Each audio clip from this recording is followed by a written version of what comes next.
Hi. Okay. That chair is empty. You're okay? All right. Thank you. You want to join? Yeah? You ready? Mm-hmm. Okay. Thank you for making it all the way up here to the studio and this warm day. Oh, there you are. I promised you. What did I promise you? Jewish diaspora and grandchildren. My name is Ohad ben Shimon. I'm a guest resident here. I'm also a PhD candidate at Utrecht University. And I'm going to be reading texts. There's a lot of reading going on now at the Rijks. I'm not sure why. But this is one of those readings. It's around 20 to 25 minutes. Thank you. We're going to also... No, just turn off at the bottom. That's also a solution. And we have a guest appearance here by Mercedes Espilicueta, my partner, and our baby. You're going to read the text also. You know that? Okay. And we still have guests rolling in here. You're okay? You can stay on the fence if you want. Yeah, and I do not want to force you to stay here, so if you're really suffering, please leave. But I would appreciate if you stay as well, of course, because it's nice to have attention. Anything else you need to know before I begin? You're okay? Okay, so let's first of all situate ourselves a bit, like where are we? You do not have to fear, I'm just like asking for... It's a simple question, right? Where are we? We're also at the Rijks. This is not my studio. Actually, I had a studio, but I had to leave it. That's what the video there documents a bit. But we're not, we're at the Rijks, but a bit broader. What? Did you say something? You said something. Amsterdam, actually, Amsterdam. And the reason I'm asking is that along the years when I have been here in open studios and the journalists were coming to visit here, they always criticized the Rijks for being this kind of bubble that is not really part of the city or it doesn't reflect on like the larger environment. But I thought it's kind of weird critique because the residents here, of course, they spend at least 2 years in the city. And they're busy getting their health insurance or visa or whatever, like gemeente stuff. And that's very much part of being part of the city. So this text is kind of a reflection of that. And it's a song by Jacques Brel. He wrote it. And David Bowie performed it, and many other singers performed it. And I will be reading it. The intro is over. If you have more like things to ask or something, it's over now. Okay. In the port of Amsterdam. In the port of Amsterdam, there's a sailor who sings of the dreams that he brings from the wide open sea. In the port of Amsterdam, there's a sailor who sleeps while the riverbank weeps to the old willow tree. In the port of Amsterdam, there's a sailor who dies, full of beer, full of cries, in a drunken town fight. In the port of Amsterdam, there's a sailor who's born on a hot, muggy morn by the dawn's early light. In the port of Amsterdam, where the sailors all meet, there's a sailor who eats only fish heads and tails, and he'll show you his teeth that have rotted too soon, that can haul up the sails, that can swallow the moon. And he yells to the cook with his arms open wide, "Hey, bring me more fish," threw it down by my side. And he wants so to belch, but he's too full to try. So he stands up and laughs, and he zips up his fly. In the port of Amsterdam, you can see sailors dance, paunches bursting their pants, grinding women to porch. They've forgotten the tune that their whiskey voice croaked, splitting the night with the roar of their jokes. And they turn and they dance and they laugh and they lust till the rancid sound of the accordion bursts. And then out of the night, with their pride in their pants and the sluts that they tow underneath the street lamps. In the port of Amsterdam, there's a sailor who drinks, and he drinks, and he drinks, and he drinks once again. He'll drink to the health of the whores of Amsterdam who've given their bodies to 1,000 other men. Yes, they've bargained their virtue, their goodness all gone, for a few dirty coins. Well, he just can't go on. Throws his nose to the sky, and he aims it up above, and he pisses like I cry on the unfaithful love. In the port of Amsterdam, in the port of Amsterdam. The next text is kind of philosophical / poetic, bear with me. In the beginning of the COVID pandemic, on March 23, 2020, the philosopher Catherine Malabou wrote a text titled To Quarantine from Quarantine, Rousseau, Robinson Crusoe, and I.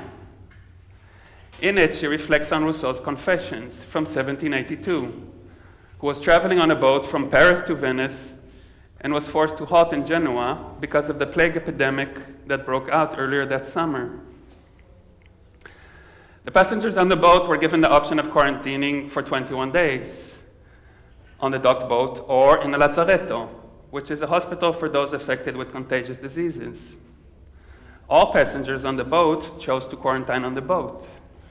Rousseau chose to be quarantined alone in the lazzaretto. In the lazzaretto, he wrote, I was conducted to a large building of 2 stories, quite empty, in which I found neither window, bed, table, nor chair, not so much as even a joint stool or bundle of straw. I was shut in by great doors with huge locks and remained at full liberty to walk at my ease from chamber to chamber and story to story, everywhere finding the same solitude and nakedness. Departing from Rousseau's experience, Malabou writes that quarantine is only tolerable if you quarantine from it, if you quarantine within the quarantine and from it at the same time, so to speak. The lazzaretto represents this redoubled quarantine that expresses Rousseau's need to isolate from collective isolation, to create an island within isolation, to clear a space where to be on one's own while already separated from the community. Malabou goes on, I noticed that writing only became possible when I reached such a confinement within confinement. A place in the place where nobody could enter, and at the same time was the condition for my exchanges with others. To shelter in place has to be a radical Robinson Crusoe experience, an experience that allows one to construct a home out of nothing. Malabou finishes, and this is important, I think it is necessary to know how to find society within oneself in order to understand what politics mean. Well, as I always wanted to understand what politics mean, I go searching for society within myself. But how the hell am I going to find society within myself when I can barely find society within society? In any case, I go looking for society within myself in my old studio space at the Rijks, which I was asked to move away from after a month in it, and see that my nameplate has been taken off from the entrance door, erasing any traces of my individual existence there. I go looking for society within myself in my new office space, but there are flies there, small ones, maybe from the trash bins outside the window of the office.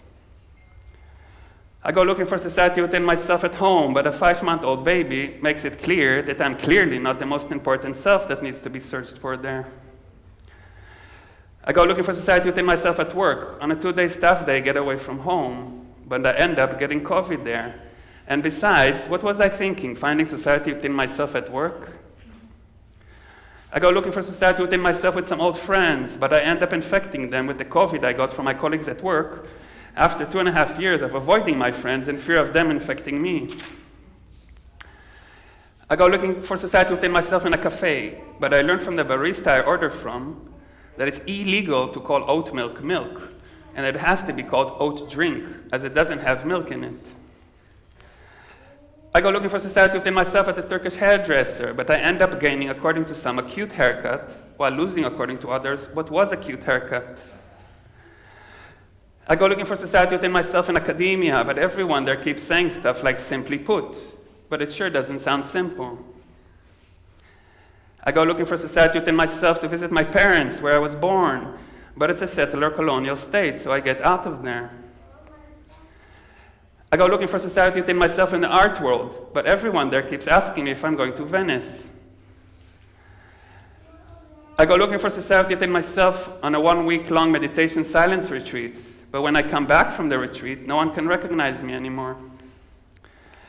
I go looking for society within myself on Google, but the first entry that pops up is titled, How to Be Yourself in a Society That Seems to Demand You Don't.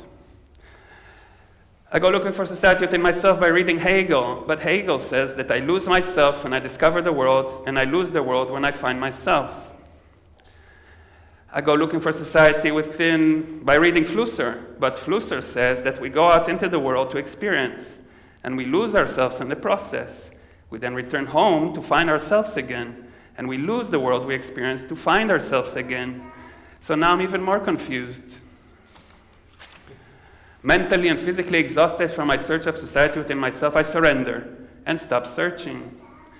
Maybe if I won't come to society, then society must come to me. I wait and wait and wait, and nothing happens. Is this what politics mean?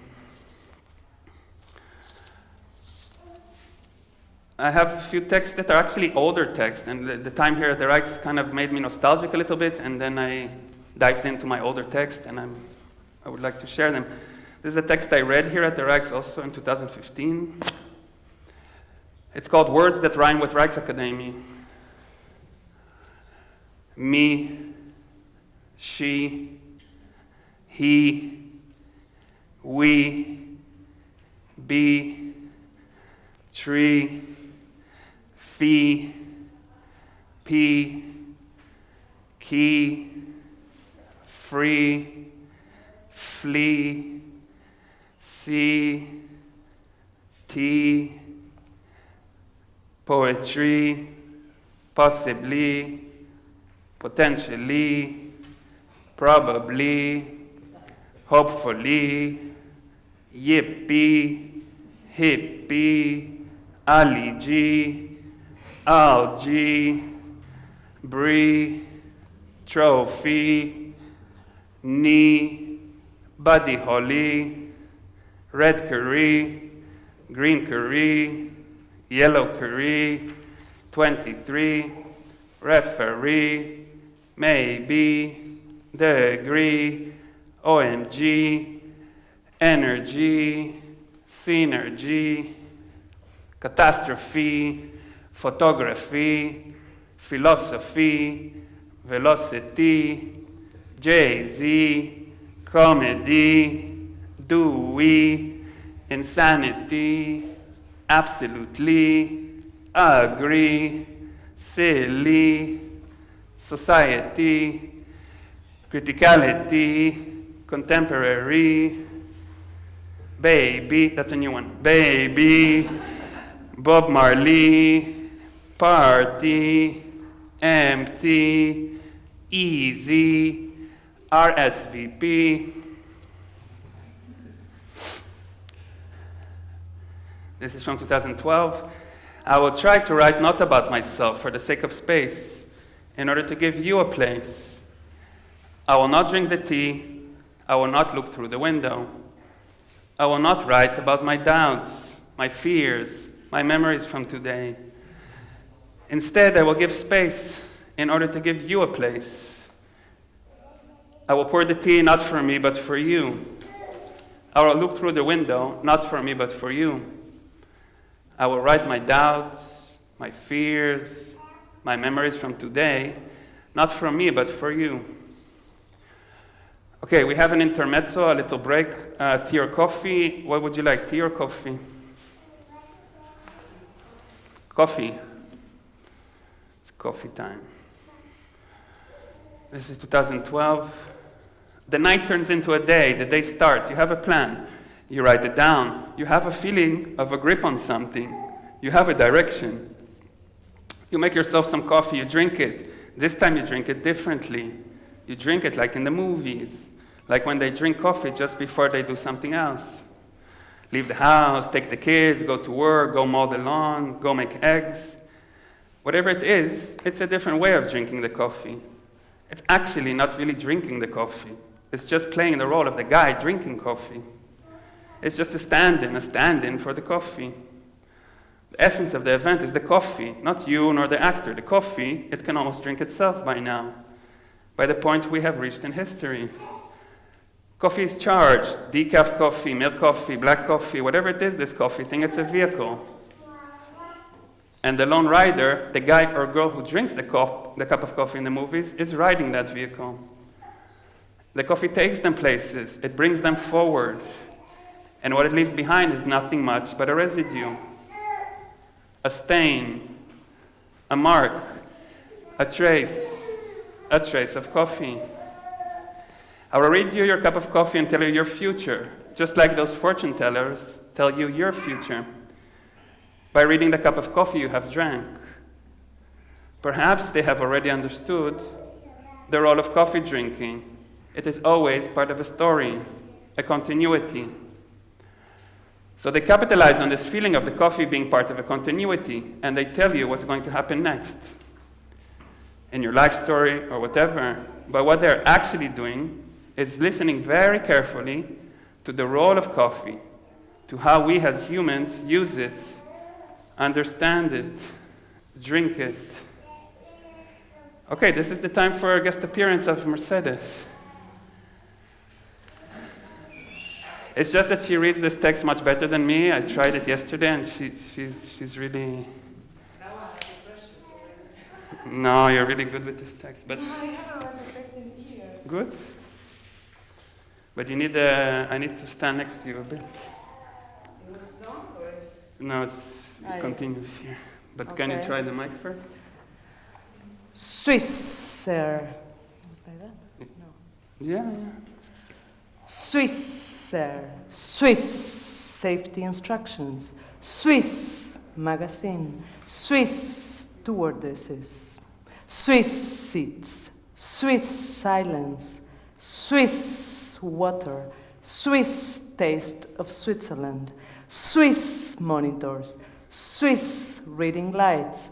Swiss traditions. Swiss windows. Swiss first. Swiss passengers, Swiss scarves, Swiss ladies and gentlemen, Swiss carpets, Swiss cheese sandwich, Swiss napkin, Swiss beverages, Swiss chocolate. Yay. Applause for Mercedes. Guest appearance.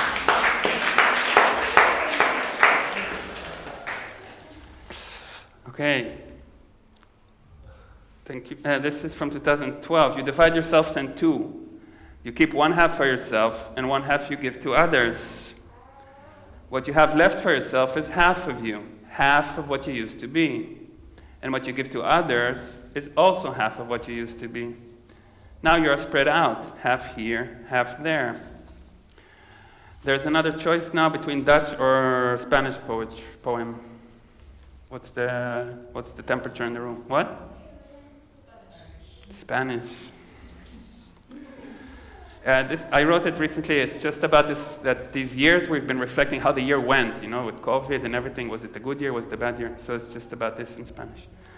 El buen año, el mal año, el buen mal año, el bastante buen año, el bastante mal año, el bastante buen mal año, el bastante buen año, el bastante mal año, el bastante buen mal año, lo realmente buen año, lo realmente mal año, el realmente buen y mal año, el medio mal año, el medio buen año, el casi buen año, el casi mal año, el poco mal año, el poco buen año, el muy bien buen mal,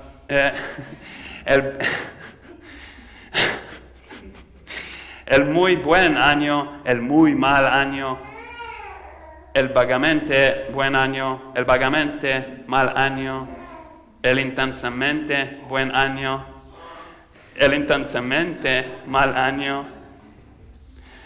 I really like the Dutch poem. Do you mind if I read it? You have to.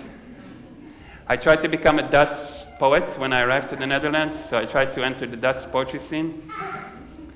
This is my first attempt. Eén tekst in Nederlands, ik heb gemaakt. Ik heb gemaakt één tekst in Nederlands. Heb ik gemaakt één tekst in Nederlands? In het Nederlands, ik heb gemaakt één tekst. I didn't manage to get into the scene, as you can guess, so I tried again. So my second attempt to enter the Dutch poetry scene goes like this. Ik zie poëzie. Poëzie dat ik kan zien. Ik zie poëzie, poëzie dat jij kan zien. Ik zie poëzie, poëzie dat je kan zien.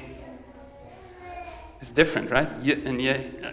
Ik zie poëzie, poëzie dat jou kan zien. Ik zie poëzie, poëzie dat jullie kan zien. Ik zie poëzie, poëzie dat wij kan zien. Ik zie poëzie, poëzie heeft te maken met wie? Ik zie poëzie, poëzie 1, 2, 3. Ik zie poëzie, poëzie op vakantie. Ik zie poëzie, poëzie, wat is die? Ik zie poëzie, poëzie, dat ben ik, jij en wie. I'm going to skip a longer, I'm also a teacher, I have written about my teaching experience, but I think we can skip that. It's soon ending, there's 2 texts, short texts. This is from 2013. What was he thinking? People tried to understand.